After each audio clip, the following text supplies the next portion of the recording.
L'indice CAC 40 a une nouvelle fois résisté dans une séance qui a été marquée par une nouvelle tension sur les taux, avec un 10 ans américain qui a passé au-dessus de 1,6%, avec dans le sillage de cette tension des valeurs technologiques tout particulièrement affectées. Parmi les valeurs qui se sont distinguées, on retrouve Essilor-Luxottica.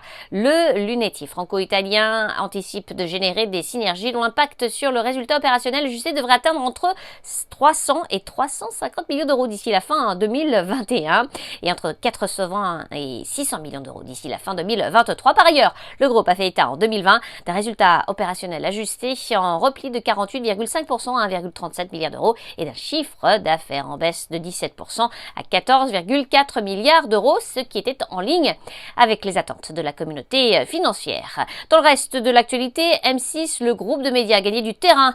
RTL Group a confirmé étudier ses options sur sa participation de contrôle dans le groupe. Selon les Échos, Vivendi, TF1, Xavier Niel et l'investisseur tchèque Daniel Kretinsky seraient des candidats pour le rachat de cette participation.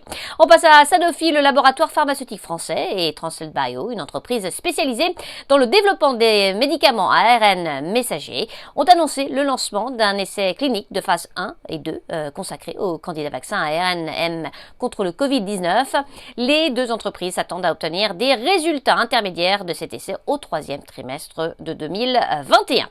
BIC, le géant français des stylos à billes, rasoirs jetables et briquets, a lancé son programme de rachat d'actions à impact ESG pour un montant de 40 millions d'euros. Et puis Rubis, le groupe de logistique pétrolière, a progressé suite à la publication de résultats annuels supérieurs aux attentes du marché. Enfin, SPY, leader européen des services multitechniques dans les domaines de l'énergie et des communications, était bien orienté après avoir tablé pour 2021 sur un net rebond de ses résultats. À New York, Sabrina Cagliosi pour Trading Central. Je vous souhaite une très belle fin de journée à tous. À demain.